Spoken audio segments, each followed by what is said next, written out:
데이터가 무엇이냐와 그 데이터에 대해서 어떤 연산을 할 수 있느냐.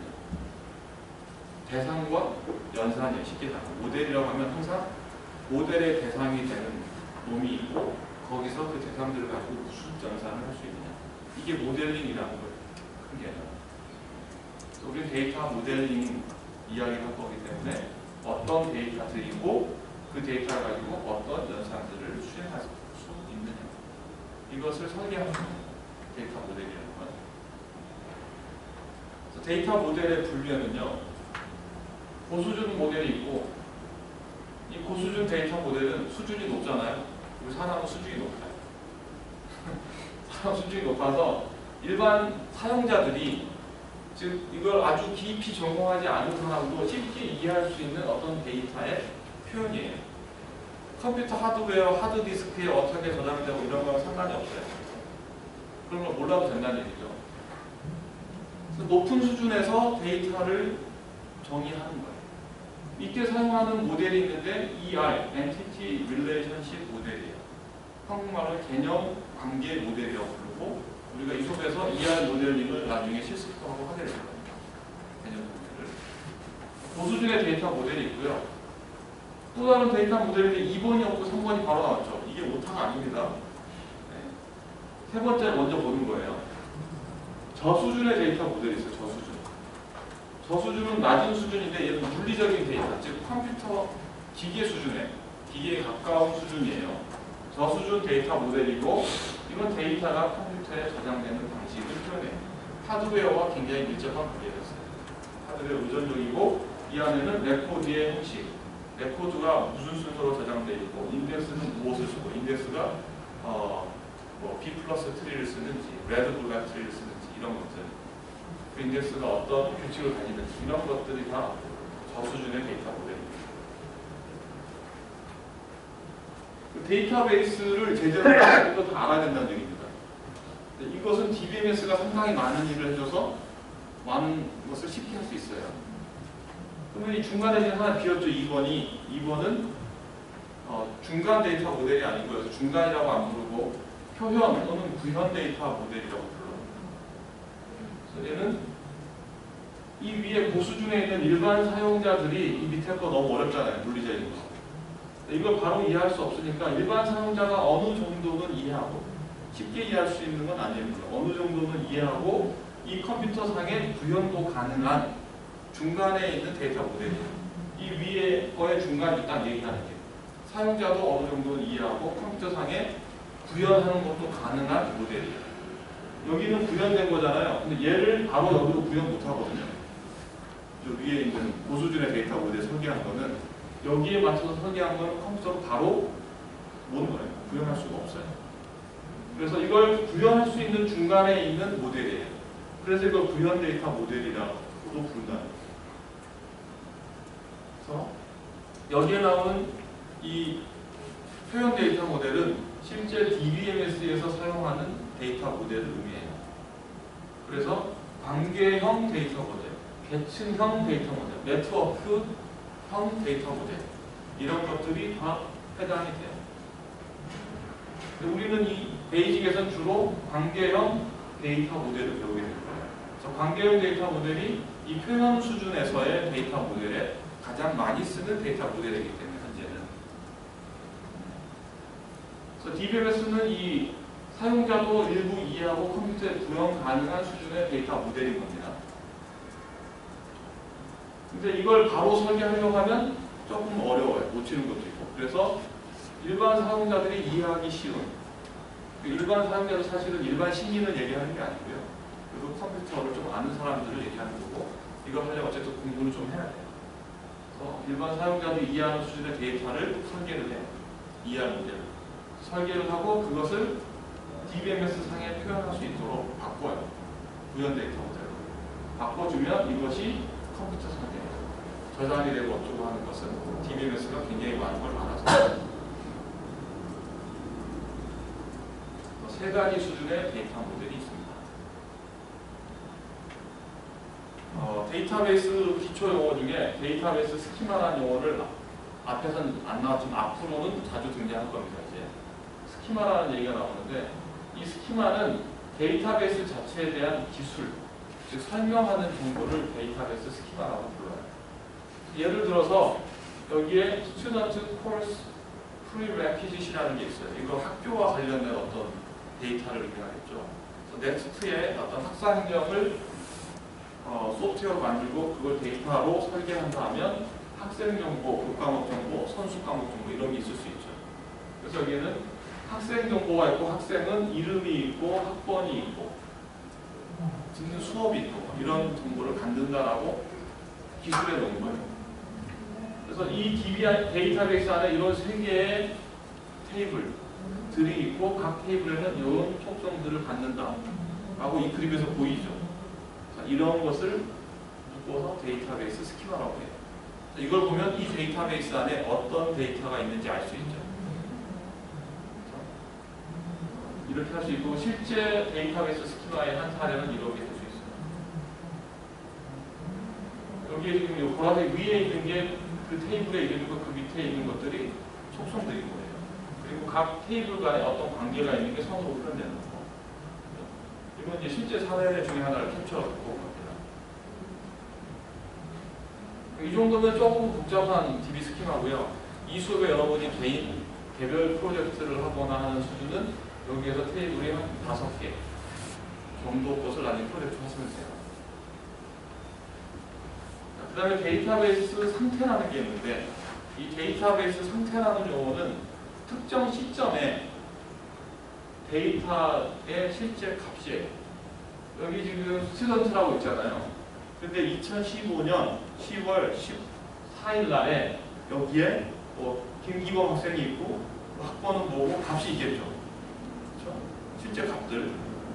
여기 교과목도 있겠죠. 데이터베이스 베이직이라는 과목이 있고 DB 어드밴스드 레포드, 컴퓨터 네트워크 레포드, 자구가 있고 실제 값들이 있겠죠. 레코드 값들이. 그것을 다 묶어서 특정 시점의 DB 데이터들의 값들을 이걸 다 통칭해서 특정 시점의 데이터베이스 상태라고 해요. 상태. 값들인 겁니다. 이걸 다른 말로 인스턴스들의 집합이라고 해요. 실제 값. 객테리안 프로그램 때 인스턴스라는 거 들어보셨나요? 데이터베이스의 인스턴스입니다. 특정 시점의 실제 값. 스키마, 상태. 상태라는 이 용어는 그렇게 많이 등장하지 않을 수도 있는데 스키마라는 얘기는 계속해서 등장합니다. 밑에 거는 레코드들의 집합이라고 생각해요. 그렇게 해도 돼요. 이 인스턴스가 레코드이기 때문에 레코드들의 집합이라고 얘기합니다. 모든 테이블의 레코드를 다 묶어서 DB에 형태입니다. 데이터베이스 특징을 요 바로 앞에 슬라이드 강의하려 있었죠. 자기 기술성으로부터 시작해서 쭉 나오고 있었죠. 트랜잭션, 다중뷰를 제공하고 프로그램과 데이터가 독립되고 이런 성질들이 있었죠. 기억나시죠? 팬미지 얼마 안 됐으니까. 그러니까 그런 성질 특징들이 어떻게 가능한 건지 다시 한번 여기 보는 거예요. 지금 2분이 오버됐는데 한 5분에서 10분 사이 정도를 더 쓸게요. 가끔 하는데 베이비가 끝내달라는 압박인 것 같은데 네. 한 5분에서 10분 정도 더 쓰도록 하겠습니다. 지금 저희가 살짝 지연됐어요. 토론하고 하기에 사람이 조금 많은 편이에요. 자, 여기 3단계 스키마 아키텍처라는 게 나오는데 이거 3티어 스키마 아키텍처예요. 데이터베이스의 많은 특징들이 데이터베이스에 저장하는 이 데이터들을 3티어로 저장하는 구조이기 때문에 가능하다라고 합니다. 그건 어떻게 가능하냐면 여기 일반 데이터를 사용하는 프로그램을 사용하는 사용자들이 있어요. 전용 사용자들. 제일 밑에는 실제 저장된 물리적인 데이터베이스가 있어요. 이 데이터베이스에 있는 게 실제 데이터들일 거고 최종 사용자와 이 데이터 간에는 여러 단계가 있죠. 여러 단계 중에 외부 단계가 있어서 이 외부 단계는 최종 사용자가 또는 프로그램이 최종 애플리케이션 프로그램이 바라보는 뷰에 이 밑에 데이터가 이렇게 있지만 이 각각이 보는 뷰는 1부터 n까지 있죠. 아까 다중뷰 할 때 각 병원의 업무에 따라 볼 수 있는 데이터가 다르다 했죠. 그렇죠? 인터넷 도서 쇼핑몰도 다르다 했죠. 그것들이 각각 내부의 뷰라고 볼 수 있는 다른 겁니다. 이런 뷰가 바로 이 물리적인 데이터로 바로 얘가 얘야 이렇게 바로 매칭 잘 안 돼요. 쉽게 잘 안 돼요. 그래서 중간에는 개념 단계라고 부르는 애가 있어요. 여기. 개념 스키마. 개념 스키마라고 부르는 애가 있어서 이 외부 뷰는 이 개념 스키마라고, 이 스키마는 데이터베이스 스키마와 같은 의미의 스키마인 겁니다. 데이터들에 대해서 설명하는 정보예요. 근데 그걸 개념 모델 수준에서의 스키마인 거죠. 개념 스키마에서 이 외부 뷰가 어디에 해당된다가 쭉 기술되는 겁니다. 그리고 이 개념 스키마는 내부 스키마, 그 물리적인 데이터베이스의 설명 정보예요. 스키마니까.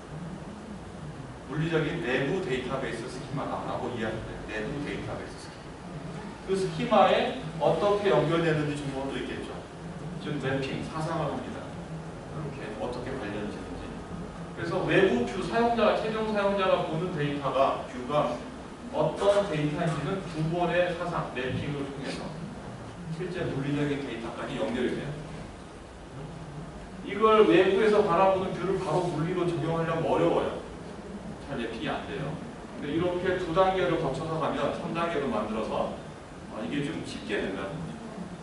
그리고 쉽게 되고 이것들 간에 사용자가 보는 데이터베이스 구조, 그리고 개념적인 데이터베이스 구조, 내부적인 물리적인 저장 구조가 각각 있는데 이것들 간에 따로따로 해서 사상이 되면 논리적인 데이터 독립성, 물리적인 데이터 독립성. 이걸 통칭해서 아까 앞에서 데이터베이스 성질에 뭐가 있었어요? 프로그램 데이터 독립성이 있었죠. 밑에 데이터가 좀 바뀌어도, 여기서 바뀌어도 사용자가 바라보는 이 데이터 또는 이 프로그램에서는 바뀔 게 없다. 그게 프로그램 데이터 독립성이었죠. 그걸 한 단계 더 깊이 들여다보면 이 두 가지로 나눠지는 거예요. 논리적인 데이터 독립성, 물리적인 데이터 독립성. 이 얘기는 뭐냐면 여기 개념 스키마에 있는 이 데이터를 논리 데이터라고 또 불러요. 논리적인 데이터다. 이 밑에 있는 것을 물리적인 데이터라고 부르겠죠. 그래서 논리적인 이 데이터는 여기 이 수준이에요. 개념 스키마 수준에 있는 이 논리적인 데이터가 일부 변경되더라도 사용자가 바라보는 이 뷰는, 즉 프로그램은 바뀔 필요가 없다. 이 뷰가 여기에서 얘가 여기 맨 오른쪽에 있던 게 맨 왼쪽으로 바뀌면 약간 바뀌면 여기에 정의만 살짝 바꿔주면 돼요. 사용자가 보고 있는 건 바뀔 필요가 없다는 거예요. 정의만 좀 바꿔주면 됩니다. 물리적인 데이터 독립성은 그 위에 있는 논리적인 사용자 이 두 단계에서 이 밑에 논리적인 구조가 일부 바뀌어도 이 위에는 바뀔 필요가 없다. 물리적인 데이터가 독립적으로 변경될 수 있다. 논리적 데이터는 논리적인 이 데이터 정의가 독립적으로 바뀔 수 있다. 논리적 데이터 독립성. 통칭해서 프로그램 데이터 독립성이라고 이야기할 수 있어요. 어렵죠, 좀. 많이 어렵다라기보다는 그냥 낯설다라고 저는 생각이 돼요. 개념 자체가 어려운 건 아니거든요. 네. 하나의 데이터베이스 모델 만들려면 일단 저수준, 고수준, 표현 대충 다 있어야 되는 거죠. 기본적으로 다 있어야 돼요. 여러분이 해야 될 일은 주로는 고수준 데이터 모델 설계하고 표현 데이터 모델을 만들면 돼요. 밑단의 물리적인 데이터 모델 쪽은 여러분이 많이 하실 일이 없어요. DBMS가 대부분 알아요.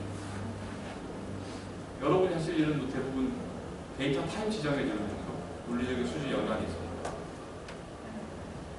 나중에 이제 중후반에 인덱스 지정되는 또 표현 데이터에서 데이터의 타입이 무엇인지 인덱스를 쓸지 말지 이 정도만 지정하면 알아서 해요. 그 내부에 파일을 만들고 파일에 몇 바이트까지는 뭐 이름을 저장하고 몇 바이트까지는 학번, 학생에 해당되는 전공을 저장하고 주소를 저장하고 이건 다 DBMS가 알아서 쫙 해줘요. 여러분 신경 쓸 필요가 없어요. 그렇게 설정해주는 게 저수준이죠.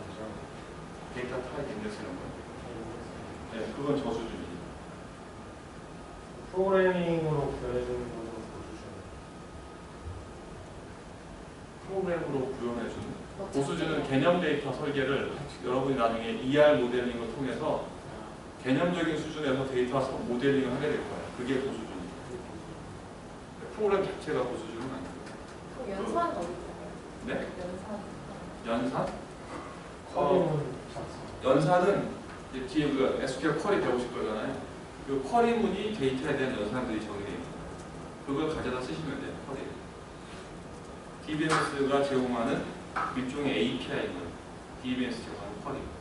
그 쿼리를 가져다 여러분이 F4에 맞는 쿼리를 작성하시면 DBMS가 거기에 맞춰서 알아서 일을 하는 거예요. 그건 어디에 쿼리요? 쿼리 자체는 데이터 모델이 아니잖아요. 연산이잖아요. 그래서 쿼리는 여기 논리적인 스키마에 대해서 프로그램에서 쿼리를 하는 거예요. 이 모델에 입각한 연산이 있는 거예요. 맵핑 프로그램에서. 시켜서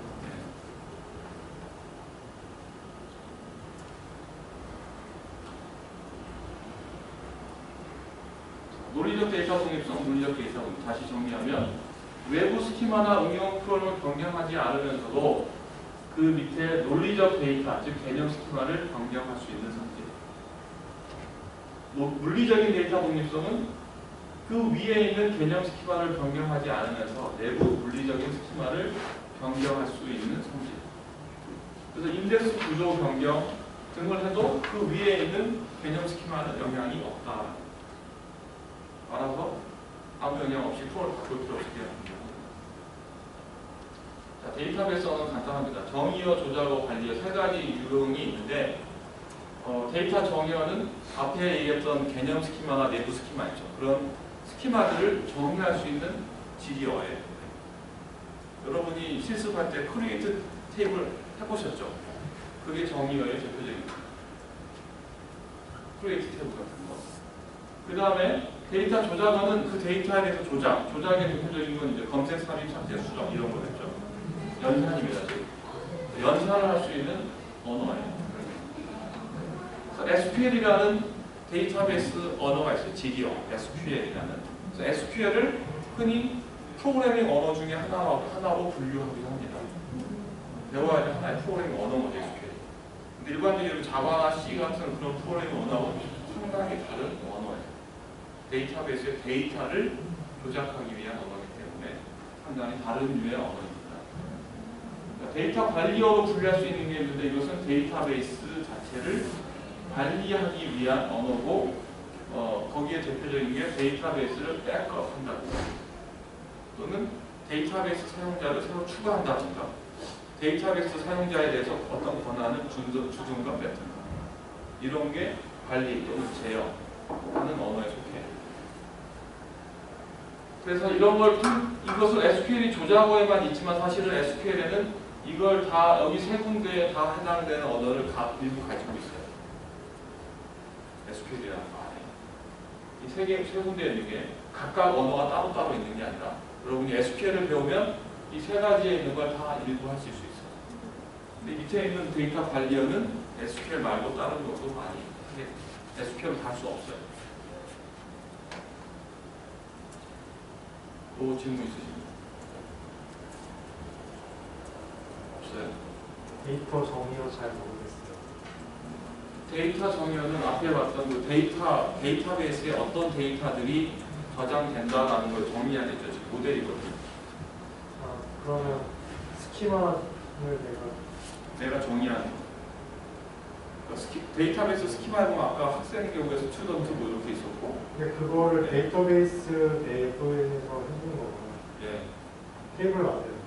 크리에이트 테이블이라는 SQL은 이놈은 그 구현 데이터 모델 또는 표현 데이터 모델에서 모델을 정의하고 있는 거예요. 크리에이트 테이블, 뭐 스튜던트, 여기는 뭐 네임이 있고, 그다음에 뭐 전공과가 있고, 주소가 있고, 쭉 적잖아요. 그게 모델의 값을 정의하고 있는 데이터.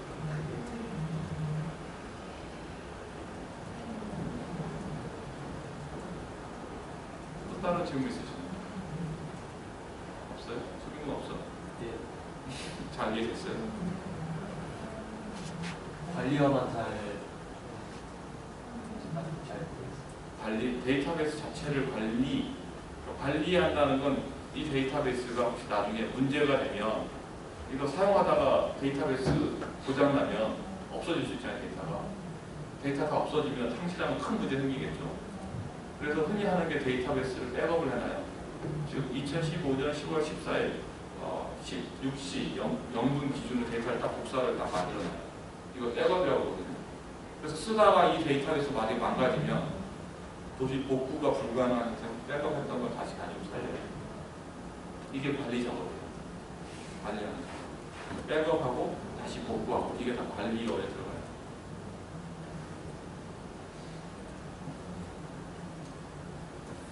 됐나요? 원래는 한 실습을 포함한 하나가 더 있는데 이게 그 다음 주 여러분이 데이터 탭을 예습하셨던 것과 관련 있는 주제예요. 그거는 다음 시간에 하도록 하겠습니다. 여러분 이미 들으셨겠지만 다음 주 화, 목 수업은 휴강입니다. 제가 한국에 없는 관계로 어쩔 수 없이 휴강을 하고 데이터베이스 대입 수업은 이제 보강을 어떻게 할 건지 그건 나중에 따로 얘기를 해서 시간을 잡아보도록 하죠. 다른 질문 있으신 분? 맞아. 과제가 설명이 되죠. 과제가 있습니다, 여러분.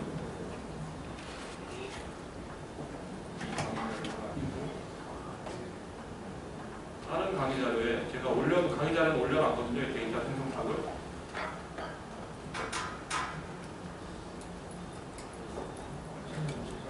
경험이야 내용이 있어가지고 이거 계속 먼저 같이 나중에 설명을 들으시면 되겠죠.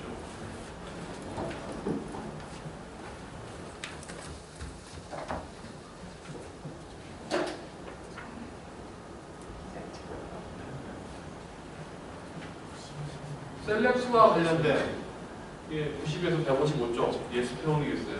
질문 등록을 하셔야 되고요. 다음 주 휴일이니까 26일까지 있고 이거는 원래 수업에서 오늘 할 거라고 생각하고 했던 건데 일단 무시하시면 돼요. 못했잖아요 지금. 그러면 다음번에 다루면 이거 다시 수정을 할게요. 일단 이 위에 예습하는 게 여러분의 과제입니다. 시간이 기니까 예습 질문이 더 화려하게 많이 올라왔어요.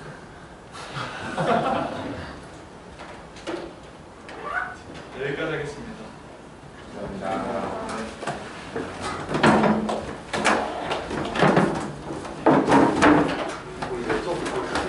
이제 색깔별로